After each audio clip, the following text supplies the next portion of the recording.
En el cuadro agudo cambiamos el contexto patológico, porque acá miren la placa, qué diferente es con la placa estable, ¿no? Miren, hay un centro lipídico, pero que ahora es grueso, es grande el centro lipídico. La capa fibrosa es delgada, pequeñita, la capa de colágeno.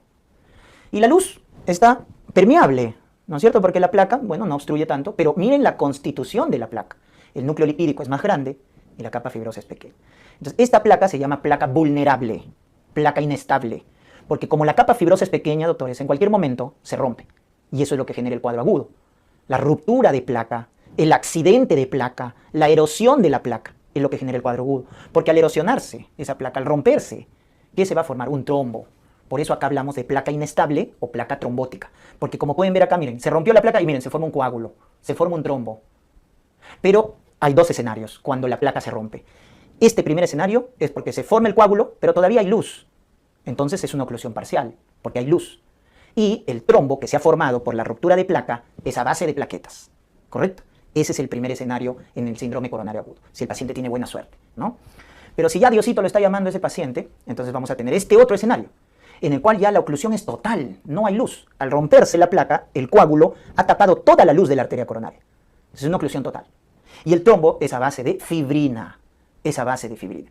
Entonces son dos contextos diferentes. Por eso al primero le vamos a llamar así, SICA, sin elevación de ST, porque ya vamos a ver su interpretación en el electrocardiograma, y al de peor pronóstico, al que tiene oclusión total, trombo a base de fibrina, SICA con elevación de ST. Miren que son dos contextos diferentes cuando se rompe la placa, cuando hay un accidente de placa, ¿no? Entonces esta es la placa inestable, placa trombótica, responsable del cuadro coronario agudo.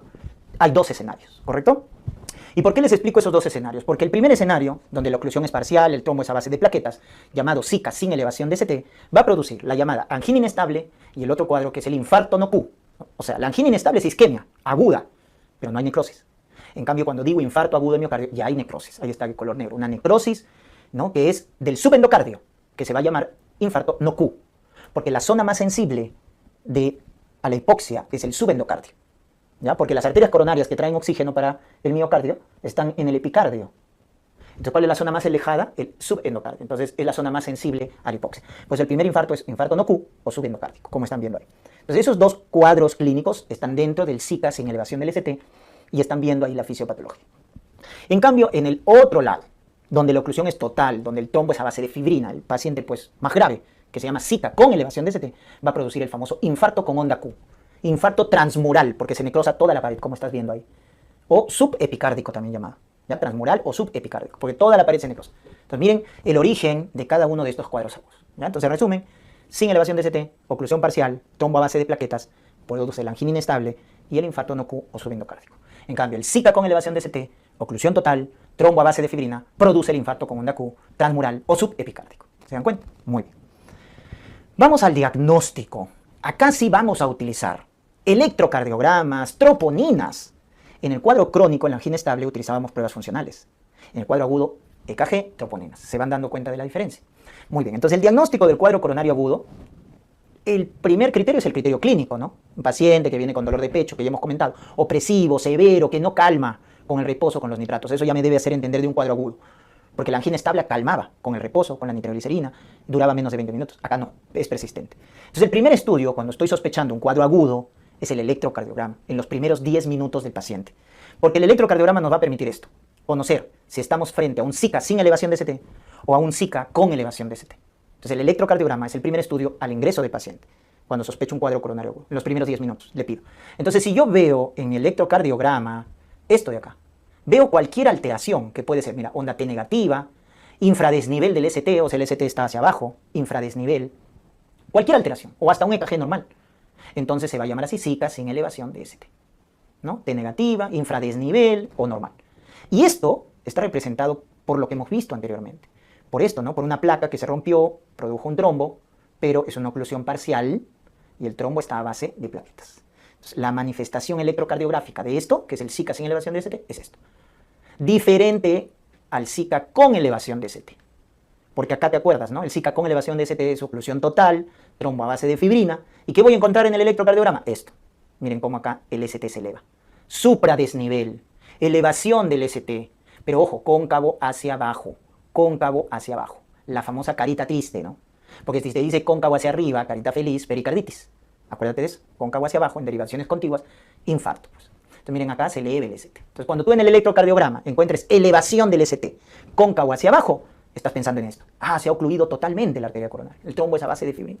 Es el Zika con elevación de ST.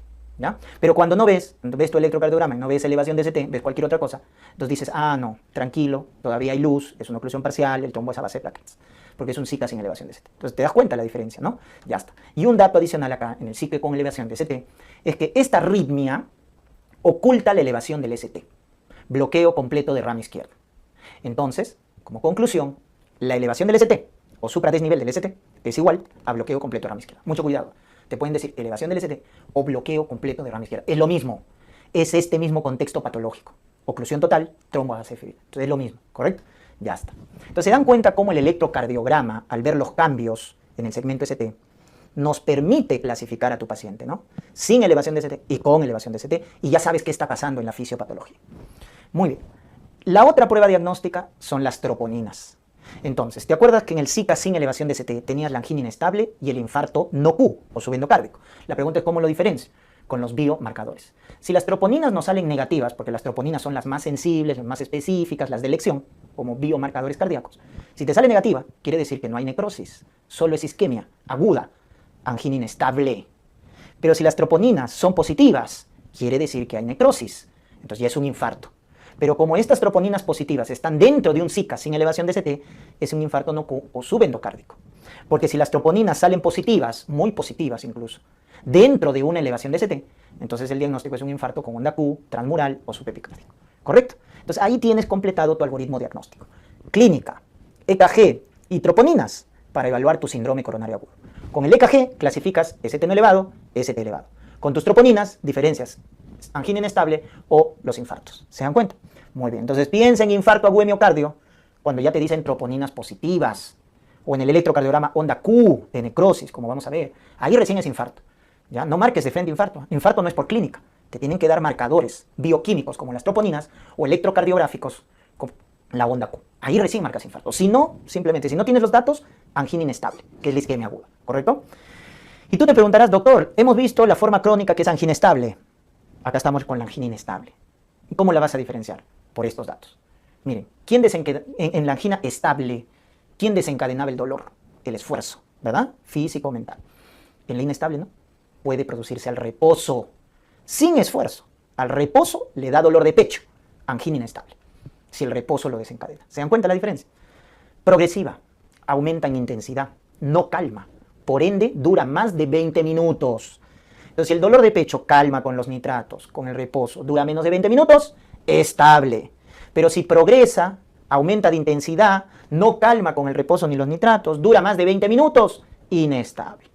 Es fácil la diferencia, por favor, no se equivoque. Es cuestión de entenderlo. Reciente comienzo. El debut de una angina, la primera vez que le da al paciente una angina, se considera inestable. O sea, imagínate un fumador, un paciente diabético, que por primera vez tiene dolor de pecho. El primer dolor de pecho, la primera angina, que se llama reciente comienzo, se considera inestable. Posinfarto, dentro de las primeras semanas. Entonces, posinfarto, le dio un infarto, ¿no? Porque tiene troponinas positivas, onda Q en el electrocardiograma. Entonces, ya le dio su infarto. Y a las pocas horas le da de nuevo dolor de pecho. Ah, esa es angina inestable, si es posinfarto.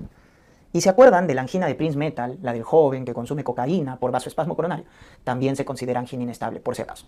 Entonces, esas son las formas de angina inestable. ¿Ya, doctores? Muy bien. Y el infarto, recuerden, que puede ser no Q, cuando está dentro del ST no elevado, o con onda Q, cuando está dentro del ST elevado, o bloqueo completo rama izquierda. Recuerden, ST elevado, bloqueo completo rama izquierda. El infarto tiene una clasificación universal. Se dice infarto tipo 1 cuando es primario, es el más frecuente. Me refiero a primario con que el infarto es espontáneo. La placa de ateroma se rompe, se forma un trombo y produce un infarto. Infarto espontáneo o primario, es el más frecuente. El 2 es el secundario, a un factor que altera la demanda o la oferta de oxígeno. Es decir, un paciente que tiene una crisis hipertensiva, una hemorragia, un traumatismo, una anemia severa. O sea, si hay un factor que altera la demanda y oferta de oxígeno y ese factor produce el infarto, entonces es el infarto secundario o tipo 2. Entonces, por eso cuando te dan en un contexto clínico, ¿no? Te dicen paciente que tiene infarto agudo de miocardio porque tiene troponinas positivas. Te dicen, pues, tuvo un trauma torácico, o tuvo una hemorragia severa que produjo anemia, o una crisis hipertensiva. Entonces, en ese contexto, cuando reconocemos que hay un factor que ha producido el infarto, ese es el tipo 2 o secundario. Porque en el primario no hay, es espontáneo. El 3 es muerte súbita, que es otra forma de expresión del cuadro coronario agudo. Se muere el paciente, súbitamente, ¿no? Le das un infarto y se muere. Ya está. Los famosos, ¿no? Amaneció muerto, porque los infartos son en las primeras horas de la mañana, cuando se activa el tono simpático, ¿no? Amaneció muerto, dice. Ya, ese es un infarto tipo 3. 4. Angioplastía coronaria transpercutánea. ¿Cómo es eso? Doctor, si ese es un tratamiento de revascularización. Correcto, pero tiene complicaciones. ¿No ves que estás ingresando a colocar un stent? A veces rozan el endotelio y al alterar el endotelio se forma un coágulo y se produce un infarto. Entonces, estos procedimientos invasivos, como la angioplastía o la cirugía de bypass, tienen complicaciones, pues, ¿no? Entonces, cuando una angioplastía produce un infarto, se llama tipo 4. Y cuando es producido por la cirugía de bypass, donde también hay manipulación, es el infarto tipo 5. ¿Correcto? Tipo 5. Esa es la clasificación universal del infarto agudo de miocardio. Muy bien. Entonces recordemos que el electrocardiograma y las troponinas son las pruebas diagnósticas de elección en el cuadro coronario agudo. ¿Ya? Ya está. Entonces, el electrocardiograma es muy importante. Es la prueba inicial, en los primeros 10 minutos. Ojo, si sale normal, hay que repetirlas. Cada 15, 30 minutos. Hay que repetirlas, porque los cambios son dinámicos, ¿ya? En el caso del electrocardiograma. Y lo más importante, ¿no? Que nos clasifica en sí que ST no elevado y en sí que ST elevado. Y ojo, doctores, el ST elevado, ¿ya? Nos indica también qué cara del corazón se está infartando, se está necrosando. Y eso le suelen preguntar. Entonces, cuando la cara anterior del corazón, o sea, el infarto de cara anterior, ¿cómo se manifiesta? Porque el ST se eleva cóncavo hacia abajo. ¿En qué derivaciones? En B3 y B4, que son derivaciones precordiales. Entonces, como pueden ver acá, miren, cuando el ST se eleva en B3, B4, es el infarto de cara anterior. ¿Y qué arteria se está comprometiendo? Miren, la descendente anterior, que es la más afectada por la aterosclerosis. Por eso les comenté, este es el infarto más frecuente, ¿no? El de cara anterior. El septum, cuando se necrosa el septum, el ST se eleva en B1, B2. ST elevado en B1, B2, infarto del septum interventricular, que también depende de la descendente anterior, ¿ya? Y a veces es de B1 a B4, entonces el infarto anteroseptal, ¿no es cierto? B1 a B4. Entonces el ST se eleva en B1, B2, B3, B4, es el infarto anteroseptal, ¿ya? Muy bien. Luego tenemos el de cara inferior, también llamada diafragmática. Cuando el infarto es de cara inferior o diafragmática, el ST se eleva en D2, D3, ABF, que son los que ven la cara inferior del corazón. Pero recuerden que D2, D3, ABF dependen de la descendente posterior, rama de la coronaria izquierda. ¿Se dan cuenta? Muy bien. Cuando el infarto es lateral, es compromiso de la arteria circunfleja. Entonces el ST se eleva, si el infarto lateral es alto, en D1 a BL. Si es lateral bajo, B5, B6. ¿Correcto? B5, B6. Es por compromiso el infarto lateral de la arteria circunfleja. Entonces, doctores, ustedes tienen que recordar eso, ¿no? ¿Qué arteria está comprometida? ¿Qué derivaciones son las que te indican la cara del corazón que se está infartando? ¿Ya? Tienen el infarto anterior o anteroseptal, inferior o diafragmático o lateral. Es básico que se recuerden eso, ¿no? Y qué derivaciones son las que se comprometen, o sea, dónde se eleva el ST, en qué derivaciones, y qué arteria está comprometida, ¿no? Eso es básico. Muy bien. Luego ya hay otros como el anterior extenso, ¿no? Es el anteroseptal más toda la cara lateral. Y eso es por compromiso de la coronaria izquierda, pues, ¿no? Si se compromete la coronaria izquierda, se compromete la circunfleja y la descendente anterior. Entonces te da el anterior extenso, que es toda la cara anteroseptal más la cara lateral. También tienes el infarto de cara posterior, que se ve en B7, B8, que son derivaciones que normalmente no se utilizan. Pero ojo con este dato. La elevación del ST en B7, B8 te indica infarto de cara posterior, que es igual al infradesnivel, o sea, ST hacia abajo, en B1, B2. Ojo con ese dato, porque es el espejo. B1, B2 es el espejo de B7, B8. Entonces, cuando tú encuentres elevación del ST en B7, B8, infarto de cara posterior. Pero como no utilizamos a veces derivaciones accesorias, no utilizamos B7, B8, lo normal es de B1 a B6. Entonces, ¿cómo vemos el B7, B8 en B1, B2? Entonces, en B1, B2 el ST está hacia abajo, eso es igual a ST elevado en B7, B8. Entonces, infarto de cara posterior. Y busca este infarto de cara posterior cuando hay un infarto de cara inferior o diafragmático, porque ambos dependen de la descendente posterior, ¿ya? Muy bien. Y también puede haber de ventrículo derecho, B3R, B4R, ¿ya? Que genera hipotensión, ingurgitación yugular, etc. Más raro, ¿no? Porque el infarto más frecuente es de ventrículo izquierdo, ¿ya? Entonces, miren cómo el electrocardiograma es importante, porque su elevación nos indica qué cara del corazón se está infartando, ¿ya?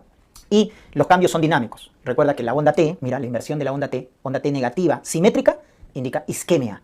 Onda T negativa simétrica, isquemia. ST elevado indica lesión. Segmento ST, elevado, lesión. Y onda Q, necrosis. Entonces recuérdalo así. Onda T, isquemia. Segmento ST, lesión. Onda Q, necrosis. Miren acá, por favor, en este electrocardiograma, cómo vemos la elevación del ST. ¿En dónde? En B1, miren, cóncavo hacia abajo. En B2, cóncavo hacia abajo. En B3, cóncavo hacia abajo. Y en B4, miren, cóncavo hacia abajo, esa elevación del ST. Entonces, eso nos indica que se trata de un infarto anteroseptal, ¿no es cierto? Anteroseptal, que es el infarto, como les he comentado, más frecuente, porque se compromete la arteria descendente anterior. Pero también tenemos este otro, para que se familiaricen, cuando se eleva en D2, cuando se eleva en D3, cuando se eleva en ABF. Entonces miren cómo se produce la elevación del ST nuevamente cóncavo hacia abajo. Para que lo diferencien de pericarditis, que es cóncavo hacia arriba, la carita feliz, pericarditis, carita triste, cóncavo hacia abajo, infarto. Aparte que en la pericarditis es la elevación del ST en todas las derivaciones, o en la mayoría. En cambio en el infarto es en derivaciones contiguas, como en este caso, que nos indica un infarto de cara inferior o diafragmática. Elevación del ST cóncavo hacia abajo en D2, D3, ABF. Muy bien. Entonces, el otro elemento diagnóstico en un cuadro coronario agudo son los biomarcadores cardíacos, las famosas enzimas. Entonces, recordemos que la más sensible, la más específica, las de elección, son las troponinas, que empiezan a elevarse a partir de las 4 horas, empiezan a elevarse, ¿correcto? Y luego tienen esa cinética, miren, persistente, y caen a los 7, 10 días, incluso a los 14 días, dependiendo. La I cae antes, la T de tiempo cae después. Entonces, definitivamente, las troponinas son las de elección para infarto, para necrosis. ¿Correcto? Son las de elección, son las más sensibles y específicas. Miren la cinética, porque tenemos otras enzimas, como por ejemplo la primera en elevarse, la mioglobina. Miren, se eleva en las primeras horas, a la hora se empieza a elevar, ¿no? Y luego cae a las 24 horas. Entonces, por ahí sí te preguntan, ¿no? Teóricamente, pues no se utiliza en la práctica. La primera enzima en elevarse en el infarto, la mioglobina. Buena sensibilidad, pero baja especificidad. ¿Y quién sirve para los reinfartos? La CPK, fracción específica MB. CPK, fracción MB. La CPK, fracción MB. Miren cómo se eleva a partir de las 4 horas, como las troponinas, llega a su pico a las 24 horas y cae a las 48 horas. Entonces sube y cae. Por eso te sirve para los reinfartos. Las troponinas no, porque su elevación es persistente. Entonces la gran importancia del CPK-MB es para los reinfartos. Luego tenemos otras enzimas, como el TGO, que también se eleva en hemólisis, en hepatitis, entonces baja especificidad, pero también en un infarto el TGO se eleva. Y la última enzima en elevarse en un infarto de agudo de miocardio es la LDH. La última enzima, la LDH, ya está. Pero no se olviden lo más importante, las más sensibles, las más específicas, las de elección, ¿cuáles son? Troponinas, no pueden fallar en eso. Muy bien. Y vamos al tratamiento. El tratamiento de un cuadro coronario agudo inicial, ya, cuando estemos frente a un Zika, el tratamiento inicial es, ¿correcto? El ABC, porque es una emergencia, vía aérea, ventilación, circulación. Pero luego ya el manejo, ¿no? El manejo de la angina, porque el paciente está con dolor de pecho. Utilizamos nitroglicerina, 0.4 miligramos por vía sublingual. 1, 2, 3 veces. Y cuando no calme el dolor de la angina, podemos utilizar sulfato de morfina, ¿ya? Pero de base es la nitroglicerina sublingual, para la angina. Luego su antiagregación plaquetaria, pero a dosis de ataque, 300 miligramos. Ojo, dosis de ataque. Aspirina, clopidogrel. Su beta-block, selectivo, metoprolol, bisoprolol. Su estatina, a dosis altas, atorvastatina, rosuvastatina. Y oxígeno cuando está desaturando, ¿no? Cuando está desaturando, menos del 90% de la saturación, pasamos oxígeno. Entonces, este es el tratamiento inicial para todo cuadro agudo, sea ST no elevado o ST elevado. Este es el tratamiento basal para cualquier cuadro agudo. Luego ya viene el manejo específico, dependiendo si el Zika es sin elevación de ST. Si estás frente a un Zika sin elevación de ST, donde el trombo es a base de plaquetas, la oclusión espacial, 3 componentes en el tratamiento específico: antiagregación plaquetaria, anticoagulación y estratificar el paciente. Eso es lo que haces en tu Zika sin elevación de ST. 2 antiagregantes plaquetarios que puedes escoger: aspirina con clopidogrel o aspirina con ticagrelor. Escoge 2. Aspirina más uno de ellos. Pues son 2 antiagregantes plaquetarios, por ese caso. Más un anticoagulante. Y ahí tienes que escoger también bajo peso molecular, enoxaparina, la no fraccionada, la de alto peso. O si el paciente tiene alto riesgo de sangrado, adulto mayor, fondaparinux, que es un pentasacárido y es un anticoagulante. Entonces escoges 2 antiagregantes, un anticoagulante para tu Zika ST no elevado. Y lo último es estratificar a tu paciente. Y ahí tenemos el score de TIMI. El score de TIMI, que tiene 7 parámetros, te va a estratificar el paciente, ¿no? ¿Cuáles son esos 7 parámetros? Factores de riesgo, cómo está la estenosis en la arteria coronaria, el uso de aspirina, el grado de angina, las enzimas, la desviación del ST. Bueno, son 7 parámetros, ¿correcto? Son 7 parámetros donde cada uno tiene un puntaje, un punto, y si me sale menos de 2 puntos, ¿no? Porque cada uno es un punto. Si me sale menos de 2 puntos, bajo riesgo. Entonces nos quedamos con el manejo médico. Antiagregación plaquetaria, anticoagulación. Punto, se quedó ahí. Pero si te sale de alto riesgo, de riesgo alto, mayor o igual a 2 puntos en el score de TIMI, ese paciente tiene que ir a tratamiento invasivo.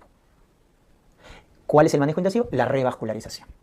Angioplastía, cirugía de bypass, que ya sabes los criterios, porque lo hemos visto en la angina estable. Decides cuál es tu tratamiento de revascularización. Pero esa es la idea con tu Zika ST no elevado.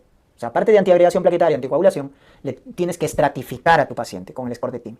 Porque algunos se quedan con su manejo médico y otros vas a tener que llevarlos a revascularización. Ya está, ese es el manejo. En cambio, el Zika ST elevado, ese paciente que tenía su oclusión total, su trombo a base de fibrina, ¿te acuerdas? El más grave. ST elevado o bloqueo completo de rama izquierda, que es lo mismo. lo más importante es su terapia de reperfusión aguda. ¿No ves que ha habido una oclusión total? Tienes que hacer terapia de reperfusión.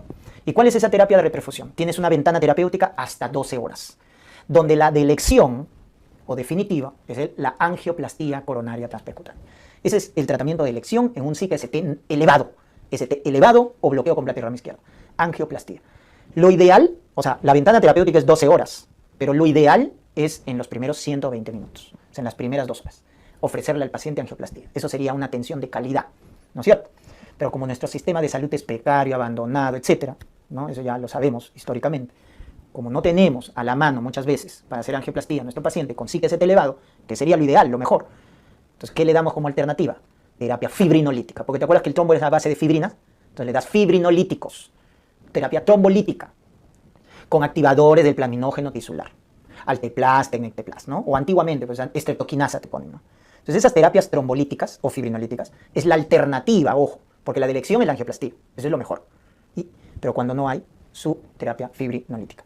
En los primeros 30 minutos idealmente. O sea, si tú estás en provincia, pues en una zona rural y sabes que el paciente no le vas a dar dentro de 2 horas angioplastía, porque está haciendo un SIC-ST elevado. Si sabes que no le vas a ofrecer angioplastía, ya de una vez colócale terapia fibrinolítica. Entonces, lo más pronto posible, si es terapia fibrinolítica, ¿ya? Entonces, ahí están los tiempos ideales, pero ojo que la ventana es hasta 12 horas. Pero obviamente la eficacia va cayendo conforme no nos demoramos más, ¿ya? De acá entonces recuerden que angioplastía es la terapia de elección, es la terapia definitiva del SIC-ST elevado o bloqueo completo ramo izquierdo. La alternativa precoz es la terapia fibrinolítica. Ya está. Ahora, cuanto más grave el paciente, angioplastía. Cuando hay contraindicaciones absolutas para fibrinólisis, angioplastía. ¿Se dan cuenta? O sea, finalmente el paciente termina en angioplastía. Así le das fibrinólisis al paciente, terminas haciendo angioplastía. ¿Ya? Muy bien. ¿Cuáles son las contraindicaciones absolutas de la terapia fibrinolítica? Porque les han preguntado. Contraindicaciones absolutas. Accidente cerebrovascular isquémico o hemorrágico. Disección de aorta. Malformaciones vasculares. Aneurismas, malformaciones venosas. Neoplasias intracerebral. Tumor cerebral. Contraindicación absoluta. Hemorragia interna activa. Mucho cuidado.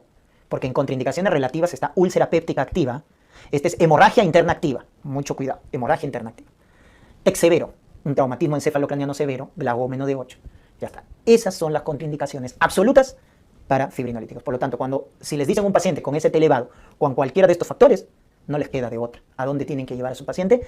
Angioplastía coronaria transpercutánea, ¿ya? Para colocarle su stent. Es el tratamiento de elección, el tratamiento definitivo, el tratamiento cuando el paciente está grave, ¿no? Imagínense, shock cardiogénico, edema de pulmón, angioplastía, o cuando hay contraindicaciones para fibrinólisis, angioplastía, ¿ya? Muy bien. Y algo que quiero que entiendan, que a veces se confunde. El tratamiento del SIC-ST elevado, estamos mencionando que el tratamiento importante es la reperfusión, con angioplastía o la alternativa a la fibrinólisis. Pero eso no quiere decir que no le vas a dar antiagregación plaquetaria o anticoagulación. Le vas a dar. O sea, al SIC-ST elevado le da su antiagregante plaquetario y le da su anticoagulación. E incluso, ¿no es cierto?, hay terapias de acuerdo a la reperfusión que vas a utilizar. Por ejemplo, si el paciente va a angioplastía, le vas a tener que dar aspirina más ticagrelor y la heparina no fraccionada. Ese es el esquema cuando el paciente va a angioplastía. Aspirina, ticagrelor, heparina no fraccionada. Y si el paciente va a fibrinólisis, es aspirina más clopidogrel. Y su anticoagulación, heparina de bajo peso molecular. ¿Ya? Entonces, mucho cuidado. El paciente con SIC-ST elevado, su tratamiento más importante es la reperfusión, angioplastía o fibrinólisis, más antiagregación plaquetaria, más anticoagulación. ¿Me dejo entender? Ya está, eso ténganlo en cuenta, ¿no? Porque en tu SIC-ST no elevado, terminas con tu antiagregante y tu anticoagulación, nada más, y estratificas a tu paciente, ¿no? ¿Qué aumentas en tu ST elevado? Tu terapia de reperfusión. Eso que quede claro, ¿no? Y los esquemas, dependiendo, ¿no? Si va angioplastía o fibrinólisis, utilizamos la terapia antiagregante o anticoagulante más potente. Cuando el paciente va a angioplastía, utilizamos aspirina, ticagrelor, que son más potentes, y heparina no fraccionada. En cambio, en fibrinólisis, menos potencia. Aspirina, clopidogrel y heparina de bajo peso. ¿Correcto? Muy bien. Y finalmente, las complicaciones del paciente que hace infarto agudo de miocardio, que depende del tiempo. ¿Cuál es la complicación más precoz, que es la principal causa de muerte extrahospitalaria precoz, porque se muere en la calle, ¿no? Le das infarto y se muere en la calle. Pues se le llaman muerte precoz, muerte extrahospitalaria. Las arritmias, ¿ya? Ahí está la fibrilación ventricular. Entonces, las complicaciones eléctricas son la principal causa de muerte en el paciente. Luego tienes tu pericarditis en los primeros días, que se llama pericarditis epistenocárdica, ¿correcto? En los primeros 7 días. O también se pueden ya presentar complicaciones mecánicas. Se rompe el músculo papilar y genera insuficiencia mitral aguda, donde hay que operarlo al paciente. o se rompe el septum interventricular, que genera un soplo pansistólico, como si fuera un CIB, ¿no? Una comunicación interventricular, o se rompe la pared del ventrículo y genera taponamiento cardíaco, y acuérdate de triada de Beck, hipotensión, ingurgitación yugular y ruidos apagados, con taponamiento cardíaco. Entonces, si ves un paciente con infarto y hace o presenta triada de Beck, porque está haciendo un taponamiento, ¿qué complicación se ha presentado? Ruptura de pared ventricular, ruptura de pared ventricular. Y pasadas las 2 semanas, un aneurisma ventricular que se puede formar, ¿no? Porque se ha necrosado la pared, se ha debilitado y se forma un aneurisma, que se reconoce porque el ST está elevado más de 2 semanas. Un ST elevado más de 2 semanas, sospechar aneurisma ventricular. O la pericarditis tardía, llamada síndrome de Dressler, ¿ya? Que es una pericarditis autoinmune. Pues hay 2 tipos de pericarditis en el infarto. La precoz, llamada epistenocárdica, por un fenómeno inflamatorio, y la tardía, que es el síndrome de Dressler, origen autoinmune. Son 2 tipos diferentes. No es precoz, la otra tardía. ¿Y cuál es la causa de muerte tardía o intrahospitalaria? Mecánica, falla cardíaca. Causa de muerte precoz, arritmias. Causa de muerte tardía, falla cardíaca. Causa de muerte extrahospitalaria, arritmia. Causa de muerte intrahospitalaria, falla cardíaca. ¿Ya? Eso acuérdense, por favor. Y el pronóstico lo evaluamos con el score clínico radiológico llamado KILIP, donde hay 4 tipos. 1, asintomático, porque los pulmones están normal, baja tasa de mortalidad. 2, cuando ya hay crépitos en las bases, la congestión es en las bases y aumenta un poco la mortalidad. El 3 es el edema agudo de pulmón, cuando ya los pulmones están encharcados. Miren cómo la mortalidad aumenta hasta un 40%. Y el 4 es el shock cardiogénico, donde hay edema agudo de pulmón y hay falla a nivel cardíaco. La bomba del corazón está fallando. Miren la mortalidad, 90%. Entonces, un paciente con infarto, ¿no? Puede ser KILIP 1, KILIP 2, no pasa nada. Pero si hace un infarto y hace un KILIP 3, 4, se muere, porque hay inestabilidad hemodinámica. ¿Y de qué depende, no? Que un paciente con infarto haga edema agudo del pulmón o shock cardiogénico? De la extensión de la necrosis del ventrículo izquierdo. Doctores, si el ventrículo izquierdo se necrosa más del 25%, aparece edema agudo de pulmón, KILIP 3. Si la necrosis es más del 40% del ventrículo izquierdo, aparece shock cardiogénico, KILIP 4. Entonces, ¿de qué depende la inestabilidad hemodinámica? De la extensión de la necrosis. Cuanto más grande la necrosis del infarto, va a generarse más descompensación hemodinámica. Entonces, acuérdense los estadios de KILIP. Doctor, ¿hay otro factor pronóstico? Sí, que es más difícil, no lo han preguntado, pero pueden preguntarles. El score de Forrester, ¿ya? Así que para los que van a postular y requieren más exigencia, porque hemos visto que hay especialidades que requieren más exigencia, ¿no? O en general, para el examen, ¿no? Si les colocan una pregunta difícil, es una pregunta difícil en los exámenes, ya está tu score de Forrester, ¿ya? Forrester. No te confunda con Forrest de hemorragia digestiva, es de Forrester Diamond. Entonces acá nos dice índice cardíaco y presión capilar pulmonar. Miren, si el índice cardíaco está hacia arriba, eso es bueno, porque hay buena perfusión. Si está hacia abajo, es malo, porque es hipoperfusión. Y la presión capilar pulmonar. Si está bajo, eso es bueno, porque el pulmón está seco, pero si está alto la presión capilar pulmonar, que se mide con el catéter de Sonos-Gant, es malo, porque hay edema agudo de pulmón, ¿no es cierto? Entonces, evalúan esos 2 parámetros. Índice cardíaco, que evalúa la perfusión, y presión capilar pulmonar, que evalúa la congestión pulmonar. Entonces, cruzamos los valores, ¿no? El 1 es el asintomático, porque tiene baja presión capilar pulmonar y alto índice cardíaco, es el paciente asintomático, buen pronóstico. El 2 acá es edema agudo de pulmón, porque la presión capilar pulmonar está aumentada, pero el índice cardíaco normal. El 3 y el 4 es shock, porque el índice cardíaco es bajo, menos de 2.2, shock. Pero el 3 es el shock seco, que es el shock hipovolémico, porque tu presión capilar pulmonar está baja. El 4 es el shock cardiogénico, porque tu presión capilar pulmonar está alta. Entonces hay shock más edema agudo de pulmón, shock cardiogénico. Entonces ahí están los 4 estadios de Forrester. 1 asintomático, 2 edema agudo de pulmón, 3 shock hipovolémico y 4 shock cardiogénico. Doctores, el Forrester 2 y 4, o acá en el KILIP 3 o 4, eso es por el infarto de ventrículo izquierdo. Son los que generan, como te dije, ¿no? Más del 25% se necrosa el ventrículo izquierdo, edema agudo de pulmón. Más del 40% del ventrículo izquierdo, shock cardiogénico. Doctores, ¿quién genera shock hipovolémico? El infarto de ventrículo derecho. Por eso va con hipotensión, ¿correcto? Infarto de ventrículo derecho genera shock hipovolémico, ¿ya? Muy bien. Y el manejo va a ser diferente, pues, ¿no? Porque en un edema agudo de pulmón utilizas furosemida, oxígeno. En un shock hipovolémico hay que pasarle volumen. Y en un shock cardiogénico hay que darle inotrópicos, norepinefrina, dobutamina. Entonces el manejo es diferente, ¿ya? Muy bien, entonces con esos scores evaluamos el pronóstico en un infarto agudo de miocardio, ¿ya?